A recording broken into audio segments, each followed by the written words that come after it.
Welcome to GameSpot Live. I'm Greg Kasavin here to tell you all about Panzer Dragoon Orta for the Xbox. The Panzer Dragoon series has actually been around since way back in 1995, but you don't need to have played any of the games in the series or be a fan of the series to appreciate Panzer Dragoon Orta, which is really just an outstanding action game by any means. Though the game draws on a lot of conventional shooter mechanics, it also boasts some really impressive production values, some really cool gameplay twists, and even a surprisingly good story, making it not just one of the most creative and artistic Xbox games to date, but also by all means one of the best. The plot of the game is surprisingly engaging and even emotional at a couple of times, but never really gets in the way of the gameplay. The entire setting of the game, although it's a fantasy setting, filled with dragons and kind of ancient technology and such, looks nothing like, or at least very distinct from other such fantasy settings. And in the game, you play as this young girl named Orta, who's been basically imprisoned her entire life. But one day, a squadron of these things called dragon mares, these kind of awful-looking dragon-like jet planes basically come and destroy her prison and seem intent on killing her, but then she's rescued at the last moment by this huge dragon that looks like a cross between a conventional dragon and a stag beetle, and suddenly this dragon becomes her trusted ally, and she's fighting off the forces of this empire and other weird bioorganic creatures, desperately trying to look for some answers, find out who she is and what exactly is going on. In Panzer Dragoon Orta, you'll really get a sense of the fact that you're striking fear into your enemies, and not so much the other way around. It's really quite a shocking and amazing twist to the game that as you're fighting off, as you're defending yourself against these Imperials, you'll hear them just kind of really panicking, and not because they're cowards or because they're evil or anything, but because it turns out that you and your dragon are the harbingers of destruction according to their legends, and they're just as afraid of you as you are of them, basically. And it's pretty unique to feel a sense of pathos for your foes in a game such as this that basically has some simple mechanics to it.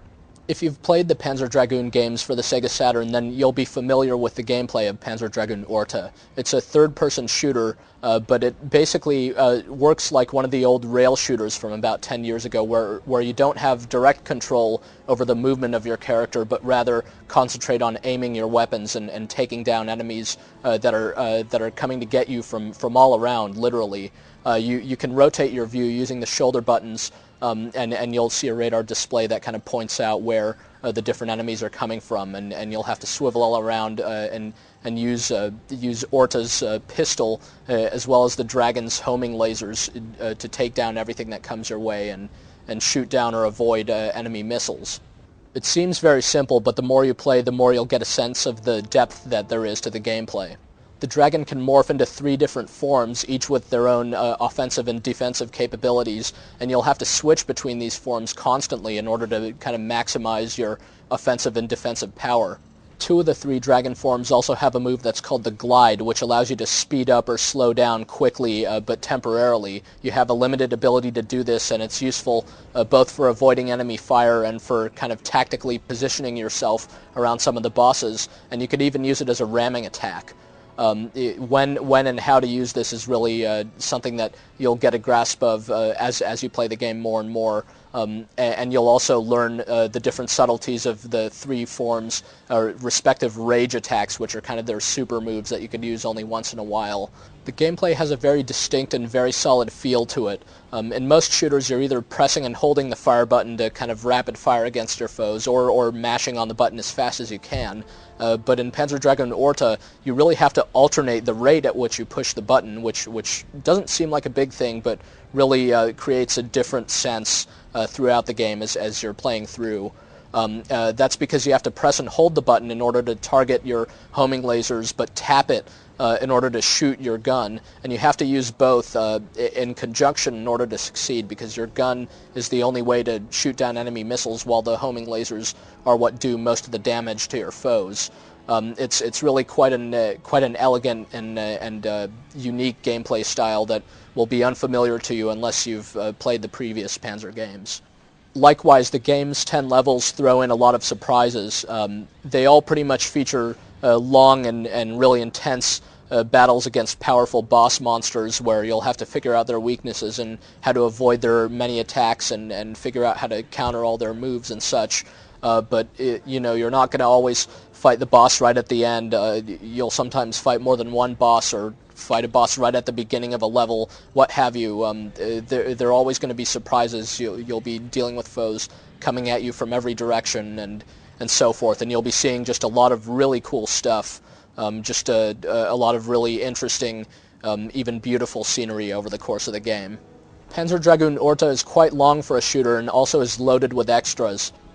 Some of them include like an alternate side story that's told from the perspective of the Imperials and a bunch of other standalone missions, and there's even a full-on version of the original Panzer Dragoon game, which doesn't look quite as good as it used to way back when, but certainly holds up well and still has a really, really amazing soundtrack. The game simply looks stunning. It couldn't have been done on any other system besides the Xbox. It really showcases what the Xbox can do, runs at a consistently smooth frame rate, and just has a lot of really impressive, really inspired character designs and settings and all sorts of stuff. It's really just beautiful to look at all the way through. Likewise, outstanding sound effects and just a generally outstanding use of sound, plus just a really good soundtrack, including a couple of really great boss battle tunes, highlights the entire game. All this adds up to a game that Xbox owners simply shouldn't miss. It's really as simple as that. If it's not a must-have, it's certainly a must-play. It's just the sort of game that every Xbox owner really ought to check out. It showcases the system so well and just has so much style and substance to it that most other games would be totally jealous of. It plays great. It's just a lot of fun, kind of edge of your seat shooting action that is conventional only as much as it needs to be, but has so much cool scenery and variety to it, and such cool characters that you'll undoubtedly enjoy this game that Smilebit has put together. So regardless if you're an existing fan of the Panzer Dragoon series, Panzer Dragoon Orta will more than likely make one out of you.